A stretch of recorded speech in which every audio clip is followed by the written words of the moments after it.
with another new episode of the Last Wave podcast. We dive into topics like ghosts, UFOs, cryptids, nerd stuff, and conspiracies. As always, thanks for listening. It means a lot. Check out our Facebook page if you haven't already. Check us out on Patreon.com. Patreon.com is a subscription service for content creators such as myself. I have everything set super cheap, like $1 or $2 a month, and that gives you access. That's access to all the videos. It's really just a cheap way to show your love for the show. As well as if you do $5 or more a month, you get access to exclusive videos, exclusive podcasts, really, but they are actually videos. It also gives you a shout out as a person that helps with the content as well, kind of like a producer. So again, it's kind of a cool little thing that's set up for content creators such as myself nowadays. We also just launched a Twitter account, so we're basically all over the place. We're growing like a weed. I just got two new subscribers yesterday. So again, thanks again for listening. It really does mean more than you know. And we're trying to branch out all over the place, probably trying to grow a little too fast, looking at co-hosts and so many different types of series and yada, yada, yada. I mean, we're just trying to get this thing off the ground and trying to get up and going. Really, really enjoying the ride. So enough of that mess. Thanks again for being here. Today we're going to look into what happens when fairies get aggressive. This is going to be another episode in the Hidden World series. One thing I ran into was reports of mischievous fairies throughout my research. Actually, the first one I saw was from a kids show a couple of months ago. Just happened to stumble across it, really. Believe it was on Netflix. I think it's called Helga or Hilda. Anyway, it was full of lore regarding trolls, fairies, and all that sort of stuff. It's a pretty decent show. One thing I noticed was that when the fairies were upset, they smashed up the whole house that the humans owned who were living in the forest or in the fairy area. And basically, the fairies would come in because the humans stepped on a fairy house that they didn't see, and they would smash up the whole house. You couldn't see the fairies, of course. So to me, that looked like poltergeist activity. So I decided to look into it a little bit more, and I knew there were legends of elves disrupting all kinds of stuff, but it really goes deeper than that. So first, let's explore this whole poltergeist spiel. So just suspend all your known preconceptions for a few minutes, everything you've seen in the movies. Assume that every poltergeist report activity, or every report of poltergeist activity, well, most at least, could actually just be pissed off fairies. I say most because there are intense and famous hauntings that include poltergeist activity, so a bit of salt with it, I guess. Anyway, again, easy to find stories of fairies and fairy origin countries, stopping construction of sacred areas as well. So let's assume you're out walking one day and you harm nature in some way, litter, hurt an animal, heck, you step on the wrong bug. I don't know, maybe you walk through a hidden fairy village and all of a sudden in your house you have doors opening and slamming noises, keys go missing, cords are all tangled for no good reason. I think we've all had a little fairy mess with some earbuds once in a while, I'm sure. All that kind of stuff. Even something like losing your keys or simply misplacing things. All this could be a fairy who is actually just upset with you. There are, again, throughout history accounts of these or similar events. All the way as you expect, Norse legends of dark elves, angry or spiteful elves, Arthurian legends of Merlin and the Lady of the Lake. She bewitched Merlin in an attempt to kill him, and you have wood and water nymphs convincing people to go into the forest or water, never to be seen again.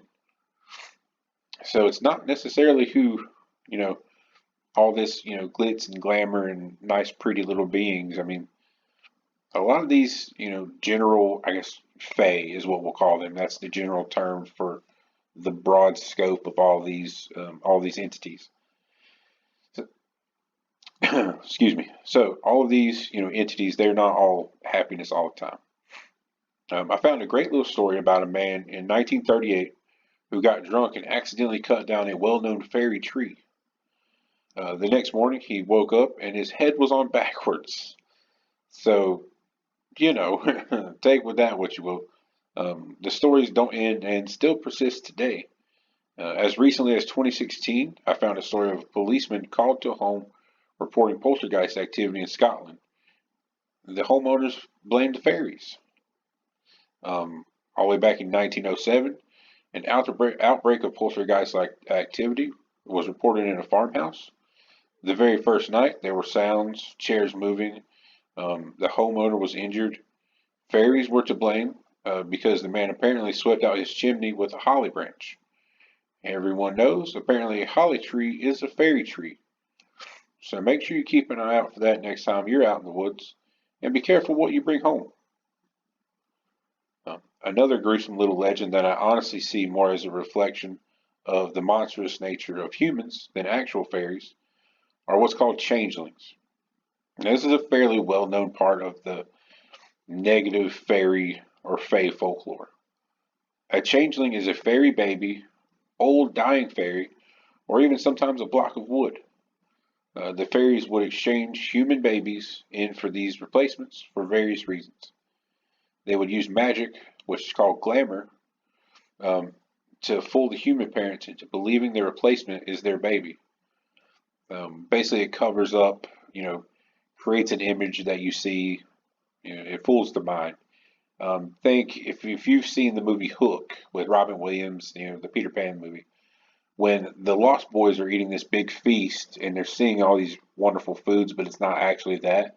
That is actually a form of glamour. So most people have seen that movie, so that is the best way I can kind of describe what glamour is. Um, anyway, the human parents go on to believe that this replacement is their baby. The child would then grow with some illness, mental problem, or get sick and die at a young age. Um, that was the case with the older fairy replacements. These fairies need humans for certain things like breast milk in the real world, also for unknown uses in the hidden world. Um, I'm not going into this much because there's plenty to go on to, and it's probably an entire episode of just the changelings. Um, and I probably will do a whole episode because there is just a bunch to unpack. There's books on it. There's researchers that really, have delved into it at depth. So I probably will do a whole episode on those. But the reason I say that this is a reflection of ourselves is because of what ensues when people find a suspected changeling. They try different and sometimes barbaric tests to see if the child or person is a fairy. And these very, very closely mimic the Salem witch trial type kind of things, tie someone to a chair, throw them in the river, and if they float, then they are a witch. But if they drown, then they're not a witch and they die with a clean conscience. That kind of stuff. Real humane kind of things. Um, they try these different tests to see if a person or child is a fairy. Often, changelings were used to excuse early forms of suspected Down syndrome and other abnormalities. Things we know today that are fine were seen completely different hundreds of years ago. I did find a couple reports of children being attacked. One and actually attacked in the open and that sort of thing. And basically, townsfolk, if they knew someone was a changeling, some of these tests and some of these efforts would be leave the child in the woods, hoping the fairy family would come back to get it. Sometimes there's fire involved. I mean, this just real, real rough stuff. Like you can imagine people back then, little religious zealots, realistically, they thought they had a monster baby. They could come up with some pretty horrible stuff. So we're going to move on from that now. That's probably going to be a real downer of an episode. So we'll move on. Anyway, so as far as actual fairies attacking or being aggressive towards people, one story I found from the 1800s where a group of children were playing and they heard music in the distance, and upon moving towards the music, they noticed a few small people dancing in a forested area. And when I say small people, I mean, diminutive gnome slash fairy sized people, maybe a foot, 2 feet tall. One of the small women, dressed in red, rushed at one of the children with a small branch. One of the children grabbed the girl after she was hit with the stick, and they ran. After the short run, the young girl collapsed, presumably dead, the one that was hit with the stick. Her father, a priest, was brought to the scene. He said a prayer, and she slowly awoke. It was thought that the interaction nearly pulled her into the fairy realm. So even slight interactions with these entities and these beings can be very effective against humans. They can do all kinds of stuff to us. The second one I found involved another group of children who observed a small formation of short people, and again, I mean 1 or 2 feet tall, walking through a field, all wearing red dresses or gowns or robes. Upon seeing that they were being watched, the small group of fairy folk chased the children out of the area, yelling in an unknown language. Let's see. Got a thing on my laptop. Okay, continue. There are also reports, as we spoke about, certain areas being protected. Sometimes it seems by force. I couldn't find country of origin, but I'm assuming Ireland or Celtic country of origin for these types of stories. One story goes as hunters or fur traders have found a natural mound surrounded by what seemed to be a moat.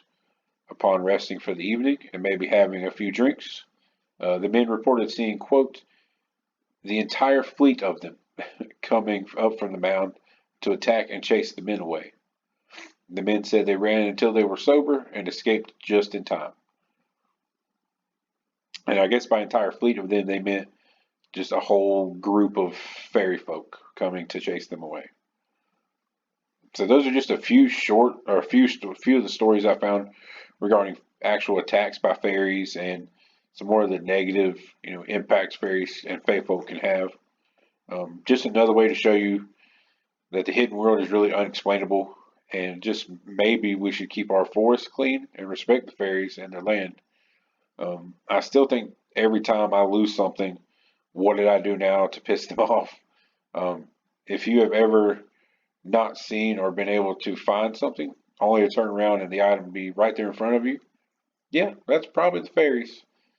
So keep that in mind, and good luck out there. Make sure you keep your areas safe and clean. Then just maybe we won't tick them off anymore. So that's something to keep in mind for sure. But those are just a few stories of what happens when fairies and fae folk can actually get aggressive. So it does happen. It's not all, Tinkerbell-esque kind of figures, in this general hidden world type series that we're going over. So look forward to more episodes of this. I really enjoy this series. If you've seen or heard the episode on my main research, basically the hidden world is my main form of research. The connection between all these entities. What are they? Where do they come from? Etc. So I do put a lot of time into this field. But again, thanks for listening. That's all we've got for today, and we'll catch you on the next episode.